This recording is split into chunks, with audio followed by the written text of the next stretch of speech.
5 minutes. Thank the Speaker. I thank the gentleman from Pennsylvania. And I can't help but be amused that the gentleman from Massachusetts says that we refuse to come to the table. As if the gentlelady who will soon be the chairwoman of Appropriations, Ms. Granger, my colleague from Texas, doesn't want to sit at the table with colleagues on either side of the aisle to come to consensus about how to spend taxpayer dollars, or better stated, how to borrow money we don't have.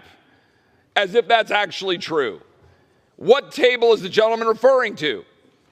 What table does he want us to come sit down and negotiate? It's not this table.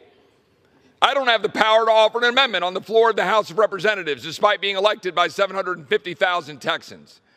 I don't have the ability or the right to be able to stand up for them and have a debate on the floor of this chamber.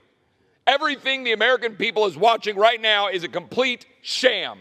It's a fraud.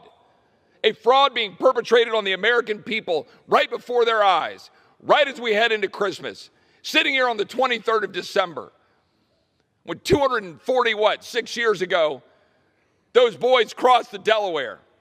We were dealing with Valley Forge, or the boys in 1944 sitting in foxholes in Bastogne over Christmas. And we had 18 Republicans who joined with Democrats in the Senate, get on their fancy planes and go home, and we're sitting here trying to do the work of the people. Not spend money we don't have, not drive up more inflation, not have 7,500 earmarks for $16 billion for pet leftist projects across this country. What you see here on the floor of the House of Representatives should make everybody ashamed. The People's House. Not one amendment has been offered on the floor of this body since May of 2016 in open debate.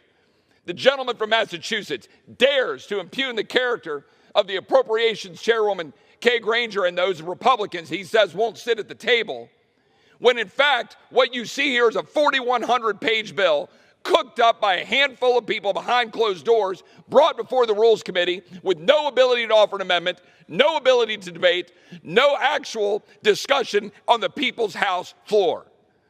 And my colleagues on the other side of the aisle know it. And we're spending money we don't have. Go home and sell your projects. Go home and talk about all the pork you're bringing home. But you're destroying the United States of America. Absolutely destroying this body. The American people did not send us here to do that. My colleagues on the other side of the aisle know that. My colleagues on the other side of the aisle know full well that this body is broken, but do not care. $45 billion to Ukraine. Have we had a full debate on Ukraine? Or did we take $45 billion of funding for Ukraine, package it on a $1.7 trillion bill, invite the president of Ukraine to address this body for theatrics heading out for Christmas in order to jam through a big spending Democrat priority bill that the American people resoundingly rejected in November? For 70 years, this body, when we've had a transfer of power in the Senate, we have not done this in a lame duck. Yet that's what my Democrat colleagues are doing. There are consequences to this. You can't go out and talk about inflation and talk about what the American people are feeling right now when they're trying to fill up their tanks with gas. They're trying to have presents for their families. They're trying to pay their bills. And then come here and dump hundreds of billions of dollars into the economy while the Fed's raising interest rates and people can't afford to buy homes and they can't live, and say you're doing the people's work. My colleagues on the other side of the aisle, night before last, were apoplectic that Mike Lee was daring to challenge the idea that we should have a bill that literally prohibits Border Patrol from securing the border.